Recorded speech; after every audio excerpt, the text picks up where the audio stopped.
Lahat ng ginagawa namin, kami yung gumagawa. If not everything, we make sure na involved kami dun sa ginagawa namin. When the rain falls on my face.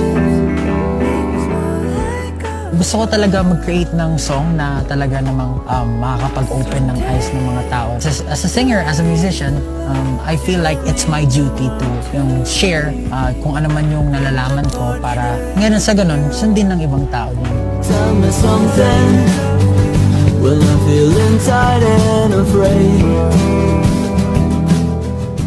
Kahit na ako yung sumulat ng kanta, kahit ako yung nag-compose, parang feeling ko bago pa rin sa akin yung kanta. Siguro dahil gustong-gusto kong maganda yung kalabasan, kaya sobrang kinakabahan ako. Wala, isa pa. We wrote it during the pandemic, and you know, this song is all about reconnecting and finding peace and happiness within